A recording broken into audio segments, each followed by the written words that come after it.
Il existe des milliers de textes sacrés, mais une seule vérité. Dans cette vidéo, nous allons découvrir ensemble non pas des théories sur la vie, mais les véritables enseignements universels des Saintes Écritures. Les enseignements que je vous partage sont issus des maîtres et des textes originaux. De nombreux textes actuels ont subi de multiples traductions, ou ont été traduits et adaptés en fonction de l'état d'esprit du traducteur, ce qui en a parfois dénaturé leur forme originelle. Les véritables enseignements que je vous partage ici vous permettront de comprendre ce qu'est réellement la réalité. Et sachez que la vraie réalité n'est pas ce que vous voyez actuellement.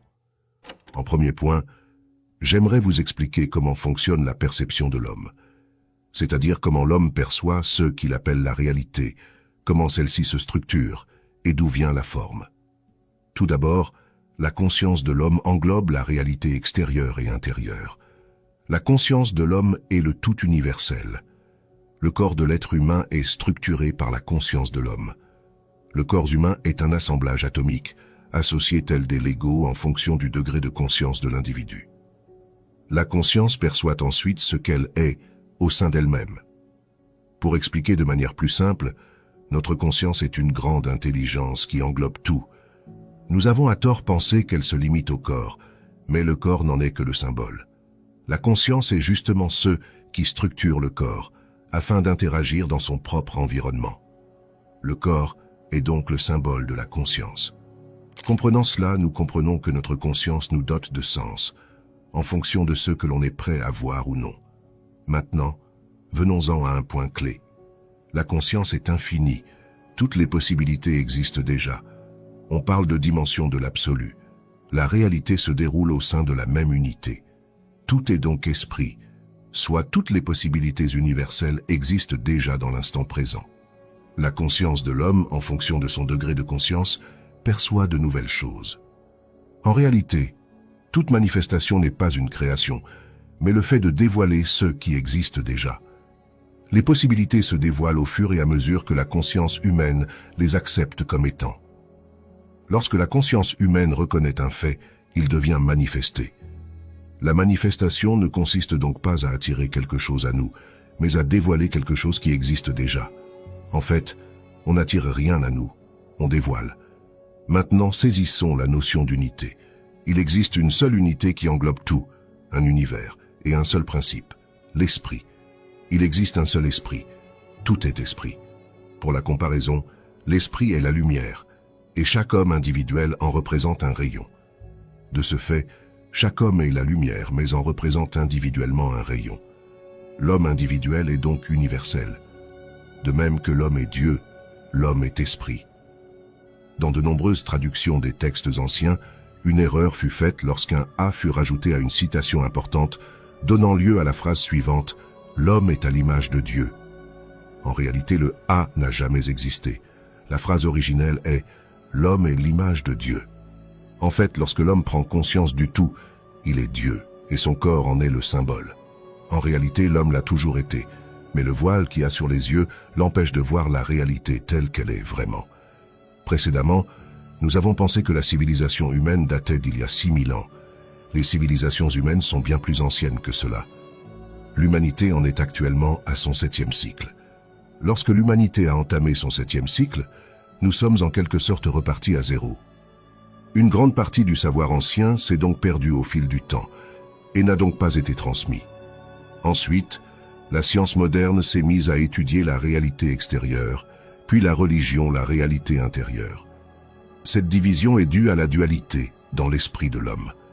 Un esprit divisé a créé des divisions tout autour de lui. De ce pas, la science moderne, dans les années précédentes, s'est orientée uniquement sur le monde extérieur pour en définir les lois, et ainsi de suite. Puis c'est ce qui fut appris à l'école. De là est née la théorie de Darwin, ainsi que les idéologies de Descartes et Isaac Newton principalement.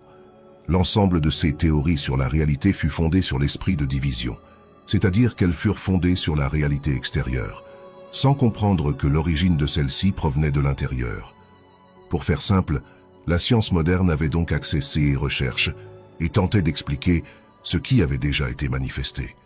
Ce qui revient à ne constater que ce qui avait déjà été manifesté et non la réalité. Comprenons que la conscience humaine est infinie. Ce que la conscience reconnaît est rendu manifesté. Ainsi, analyser ce qui est déjà manifesté pour en définir la nature de l'homme revient à n'analyser que les limites de l'homme. C'est ainsi que l'on a passé une grande partie de notre enfance et de notre vie actuelle à définir des limites pour l'homme. En analysant ce qui a déjà été manifesté, nous avons instauré des milliers de brides dans l'esprit humain. Nous nous sommes piégés dans notre propre illusion. La loi de la gravité, la mortalité et la vieillesse ne sont que des manifestations du principe originel. L'homme n'est pas un être physique, mais un être spirituel. Les cellules du corps humain se régénèrent par cycle tous les 7 ans. Un homme n'est donc jamais âgé de plus de 7 ans.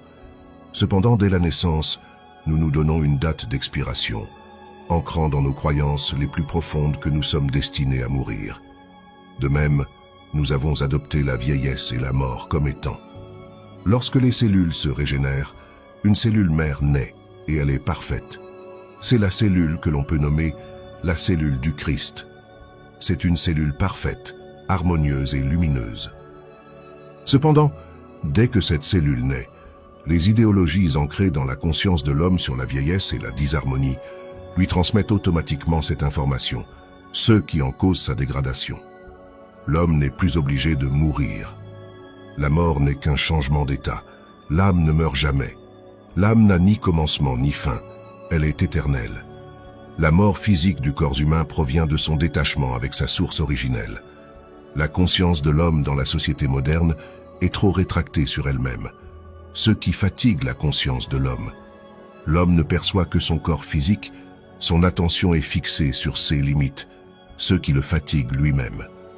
Il se sent ainsi isolé et seul. L'homme n'est pas censé être dans cet état. Cet état de conscience est dû à l'ignorance. Pour la métaphore, comprenons le sens de l'enfer, du purgatoire et du paradis. L'homme a longtemps cru à l'idée de paradis ou de Dieu dans le ciel, et attendait ainsi la mort pour le rejoindre. Mais tout se passe ici, dans l'instant présent. Le diable n'a jamais existé, de même que Satan. Seule la lumière existe, puisque c'est la lumière qui donne la forme.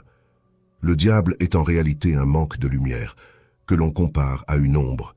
Une ombre n'a aucun pouvoir, puisqu'elle n'existe pas. Elle relève simplement d'une absence de lumière.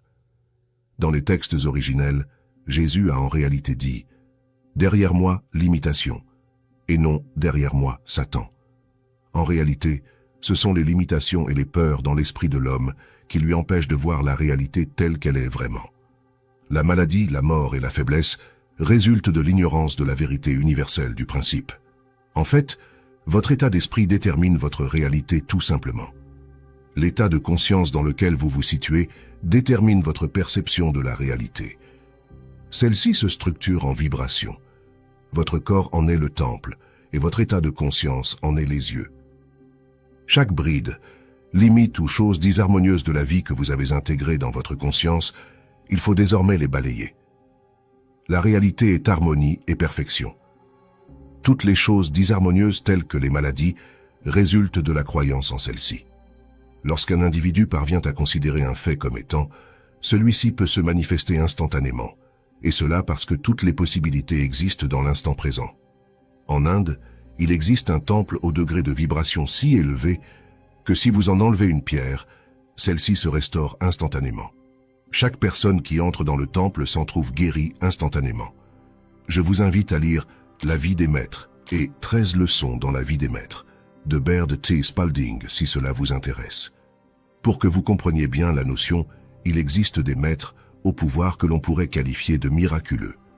En réalité, ces maîtres représentent simplement ceux que tout homme peut devenir s'il se libère de ses croyances limitantes.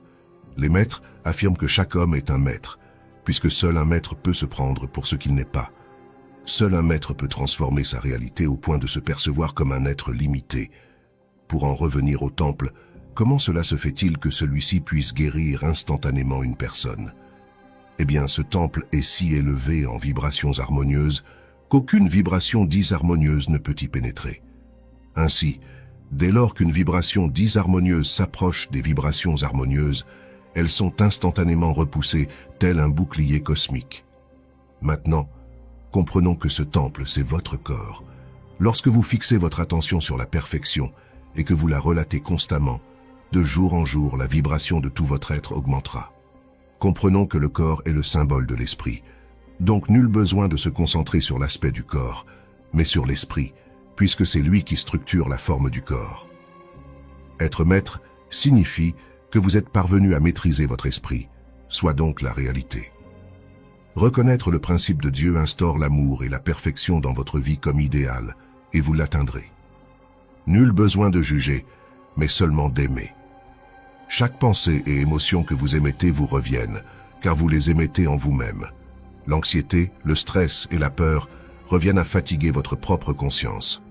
C'est ce qui cause la maladie et la fatigue chronique.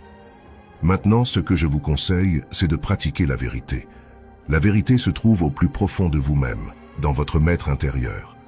Il s'agit de faire tomber le masque que vous portez en société pour vous adapter au monde extérieur.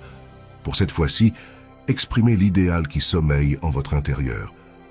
La vie fut conçue parfaitement pour permettre à chaque être d'exprimer la meilleure version d'eux-mêmes, et ce, éternellement.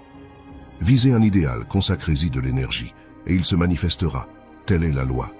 On conçoit de l'intérieur pour manifester extérieurement cette possibilité. Il s'agit donc de réaliser vos idéaux en fonction de vos plus profondes aspirations intérieures, et non de vous fier au monde extérieur pour déterminer ce qui est ou non possible. Tout est possible. Les choses n'attendent que votre attention pour se manifester. Reconnaissez le principe et comprenez que seule la perfection existe.